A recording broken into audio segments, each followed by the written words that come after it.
Siap. Berdoa.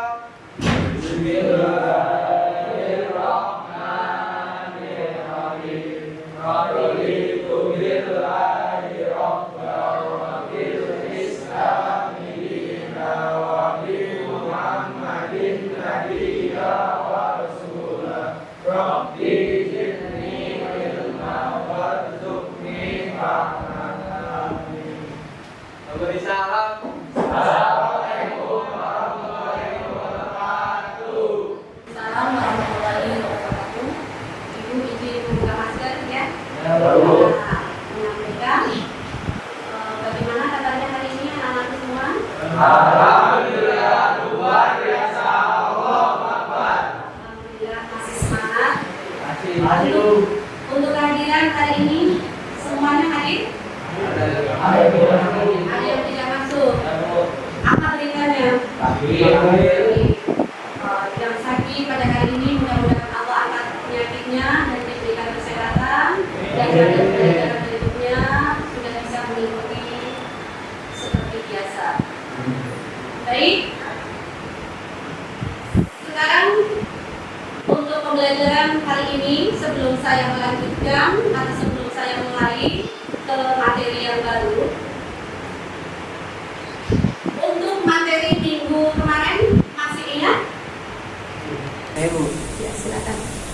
pengertian kejujuran. Kejujuran adalah komponen rohani yang memunculkan sikap terpuji. Misalnya, berani menyatakan sikap, menyatakan kebenaran, terbebas dari segala penipuan, hatinya terbuka dan selalu bertindak lurus. Sehingga seseorang yang memiliki perilaku jujur memiliki keberanian yang sangat kuat. Setelah pengertian dari jujur, apalagi yang kita bahas pada minggu kemarin? Saya Bu, pembagian sifat jujur. 1. Sidik al-qalbi, jujur dalam niat. Setiap tindakan dan kehendak hanya ditujukan kepada Allah Subhanahu wa taala. 2. Sidik al-hadis, jujur dalam ucapan, menyatakan sesuatu dengan sesungguhnya, tidak ditambahi dan tidak dikurangi. 3. Sidik al-amal, jujur dalam perbuatan, tidak ada perbedaan antara yang ditampakkan dengan yang batin. 4. Sidik al-wa'd, jujur dalam janji, selalu menepati apa yang sudah dijanjikan kecuali ada halangan yang tidak dapat dihindari. 5. Sidik al-haq, jujur dalam kenyataan, tidak berbeda antara di hati, di mulut, dan yang diperbuat. Baik. Tadi mengenai pengertian sudah kalian mengetahui. Kedua, jenis-jenis daripada kejujuran. Nah, apalagi yang sudah kita pelajari? Manfaat dan hikmah jujur. 1. Dipercaya orang lain. 2. Memiliki banyak teman dan disayangi orang lain. 3. Terhindar dari fitnah kehidupan. 4. Mendapatkan kesenangan dan ketentraman dalam hidup. 5. Mudah dipercaya dan dikenal. 6. Kejujuran dapat dijadikan cermin dari kepribadian seseorang. 7. Terbiasa melakukan kebaikan. 8. Sangat mencintai Allah Subhanahu wa taala. Baik. Setelah pengertian jenis-jenis dan juga hikmahnya, maka berarti kalian harus bisa memberikan contoh daripada sikap jujur. Siapa yang bisa memberikan contoh daripada sikap jujur? Contoh dari perilaku jujur antara lain: 1. Tidak mencontek ketika ujian sekolah. 2. Menyampaikan amanah dengan baik jika amanahnya berupa pesan atau barang. 3. Berani berkata yang benar walaupun akibatnya menyengsarakan. 4. Membayar uang iuran sekolah yang dititipkan orang tua. 5. Mengembalikan uang sisa membeli buku kepada orang tua. Ya. Baik. Kalian sudah bisa memberikan contoh daripada sikap jujur, maka dengan sikap jujur itu adalah berarti tidak bohong, tidak curang, tulus, ikhlas, atau dikenal dengan kata lain dengan sifat. Itu arti daripada jujur. Nah, setelah kalian mempelajari dengan adanya pengertian jujur, jenis-jenis jujur, hikmah daripada jujur, ataupun sampai kepada contoh sikap jujur itu sendiri, maka perlu kalian mengaplikasikan dalam kehidupan kehidupan sehari-hari.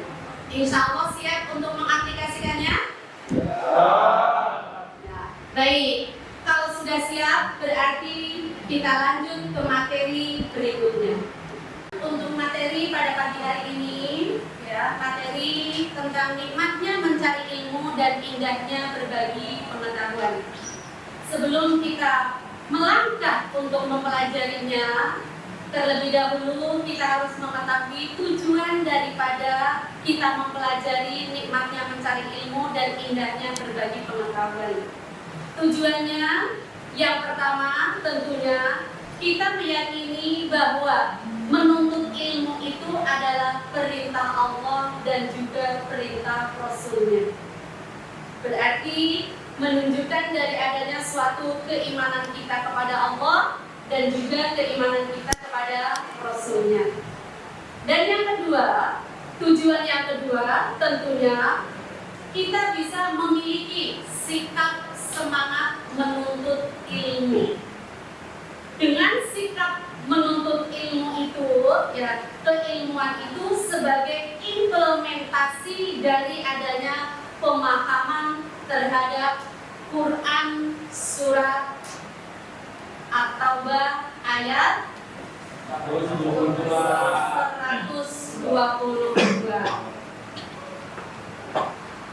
Tujuan berikutnya tentunya dengan kita bisa menganalisis semangat menuntut ilmu itu bagaimana dan menyampaikan kepada orang lain itu bagaimana, dan juga bisa menganalisis dari menerapkan adanya ilmu yang kita peroleh. Itu tujuan dari kita mempelajari nikmatnya mencari ilmu dan indahnya berbagi pengetahuan.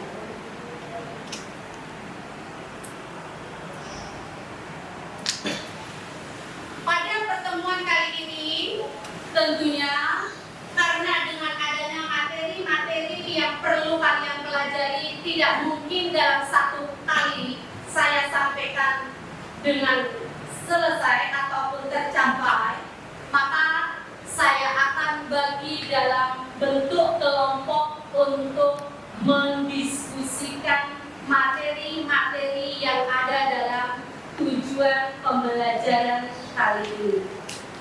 Nah, saya bagi 3 kelompok.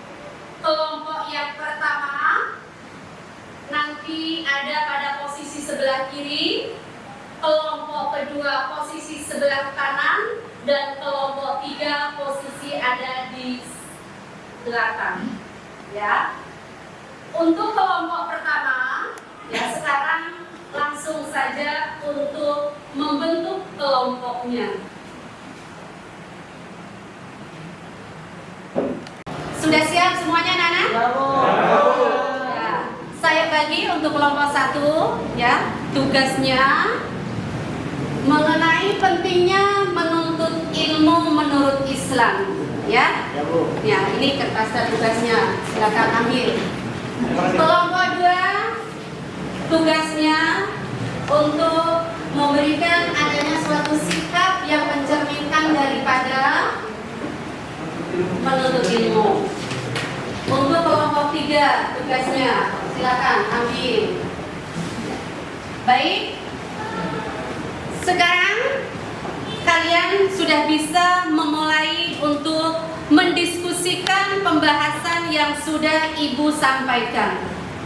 Mulai dari sekarang, selesai mendiskusikan, maka kalian untuk masing-masing kelompok nanti akan mempresentasikan hasil diskusinya. Jadi masing-masing kelompok 1 anak untuk mewakili mempresentasikan hasil diskusinya.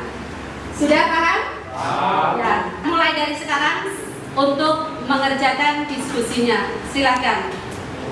Kalau sudah, silakan untuk kelompok 1 mewakili untuk mempresentasikan pembahasan yang sudah Ibu sampaikan. Silakan.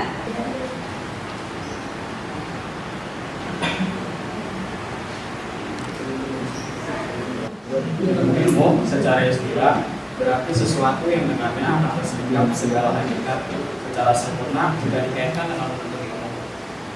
Sedangkan pengertiannya adalah usaha yang dilakukan seseorang untuk mengubah tingkah laku ke arah yang lebih baik. Karena pada dasarnya ilmu menunjukkan jalan menuju kebenaran dan meninggalkan kebodohan. Demikianlah hasil diskusi dari kelompok kami.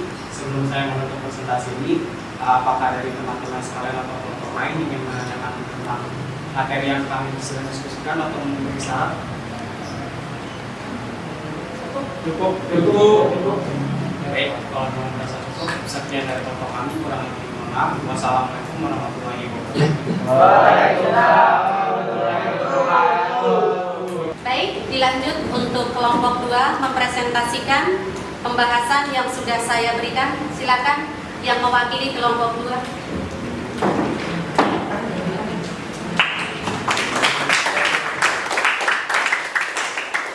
Assalamualaikum warahmatullahi wabarakatuh.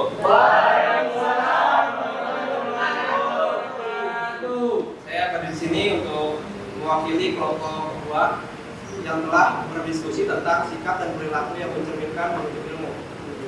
Yang pertama itu memiliki motivasi untuk menuntut ilmu sepanjang hidupnya. Yang kedua mempunyai semangat untuk menuntut ilmu dan memiliki semangat untuk mengajarkan kembali kepada orang lain. Yang ketiga berusaha sekuat tenaga untuk senantiasa meningkatkan ilmu pengetahuan sebagai ikhtiar atau usaha agar tidak tertinggal oleh laju perkembangan zaman. Yang keempat, seluruh ilmu yang sudah didapat harus diamalkan dalam kehidupan sehari-hari sehingga kemaslahatan dan manfaat bagi sesama umat dapat terwujud. Yang kelima, menghindari sikap sombong dan bangga karena memiliki ilmu, karena kepandaian yang dimiliki itu hanya sedikit saja dari ilmu dari Allah Subhanahu Wa Taala. Cukup diskusi yang saya sampaikan. Mungkin dari teman-teman ada yang ingin bertanya atau memiliki saran? Baik, kalau sudah cukup, kurang lebihnya mohon maaf. Wabillahi taufiq wal hidayah. Wassalamualaikum warahmatullahi wabarakatuh. Waalaikumsalam. Baik, kelompok 1 sudah mempresentasikan dan kelompok 2, 3 sudah bisa memahaminya dan kelompok 2 juga sudah mempresentasikan. Tidak ada pertanyaan dari kelompok 1 dan kelompok 3. Sekarang gilirannya untuk kelompok 3 mempresentasikan materi yang didiskusikan. Silakan untuk satu anak yang mewakili.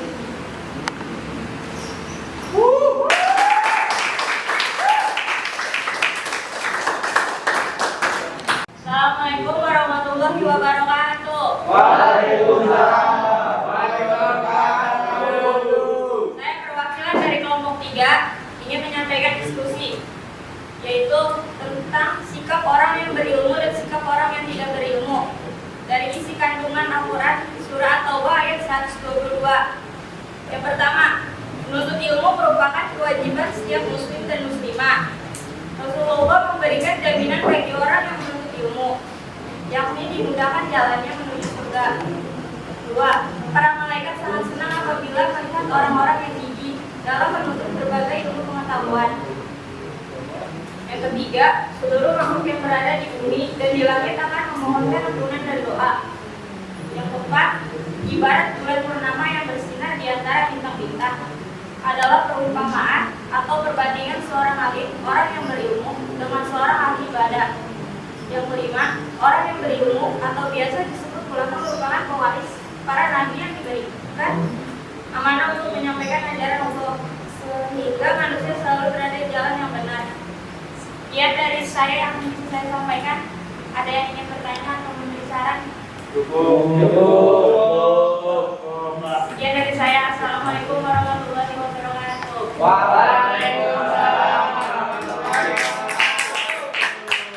Baik, saya akan memberikan adanya kesimpulan untuk kelompok 1 yang sudah menyampaikan hasil presentasinya mengenai pentingnya menuntut ilmu menurut Islam, ya, di mana Islam memerintahkan kita untuk menuntut ilmu setinggi-tingginya karena menuntut ilmu itu merupakan kewajiban ataupun hukumnya wajib bagi muslim laki-laki dan muslim perempuan. Maka di dalam Islam itu adalah agama yang mengagungkan dengan adanya suatu ilmu pengetahuan. Untuk kelompok 2, saya memberikan adanya kesimpulan untuk kelompok 2 yang sudah mempresentasikan. Maka di dalam sikap dan perilaku orang yang gemar dengan menuntut ilmu yang mencerminkan daripada Quran surat At-Taubah ayat 122, yang pertama memiliki adanya motivasi, ya, memiliki adanya motivasi tentunya untuk menuntut ilmu sepanjang hidupnya. Menuntut ilmu boleh kapan saja dan boleh di mana saja. Yang kedua, mempunyai semangat menuntut ilmu dan memiliki semangat untuk mengajarkannya kepada orang lain. Jadi bukan hanya menuntut ilmu itu hanya untuk kepentingannya sendiri saja. Tentunya kita ada hak menyampaikan kepada orang lain. Yang ketiga, tentunya berusaha dengan sekuat tenaga kita untuk senantiasa meningkatkan ilmu pengetahuan itu sebagai ikhtiar ataupun usaha kita agar tidak tertinggal oleh laju perkembangan zaman, dan seluruh ilmu yang didapat haruslah kita amalkan. Yang terakhir tentunya kita menghindari sifat atau sikap sombong, bangga dengan ilmu yang kita miliki. Nah, itulah kesimpulan untuk kelompok kedua.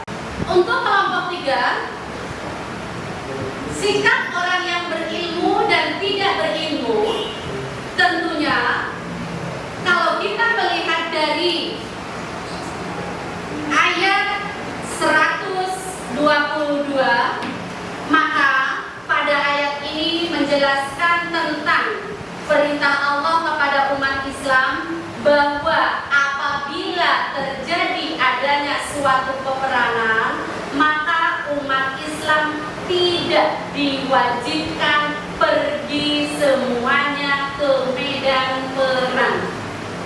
Selanjutnya, tentunya mencari dan menuntut ilmu itu merupakan bagian daripada jihad fi sabilillah.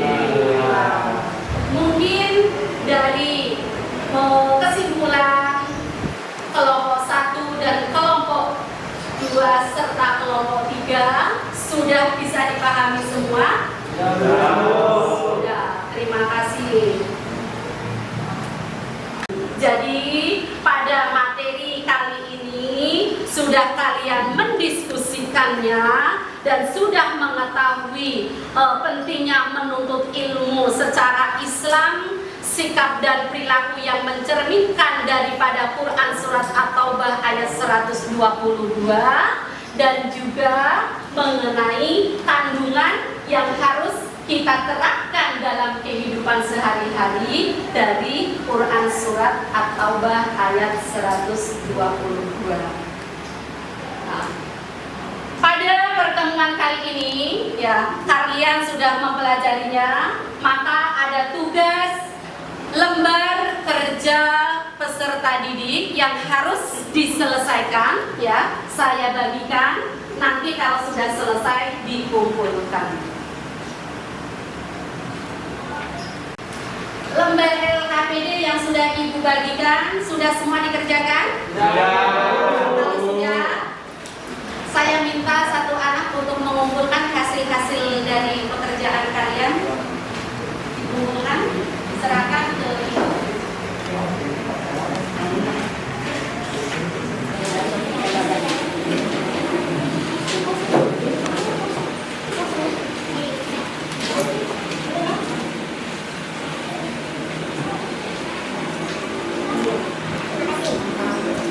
Baik, pada pertemuan kali ini kita sudah menyelesaikan materi yang harus kita pelajari di pagi hari ini ya, dan sudah saya memberikan adanya kesimpulan di dalam materi tersebut. Mudah-mudahan kalian bisa menerima dan bisa memahaminya. Sebelum kita akhiri, mari kita baca hamdalah bersama-sama.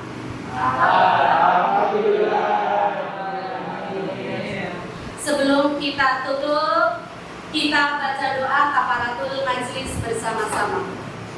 Subhanaka Allahumma wa bihamdika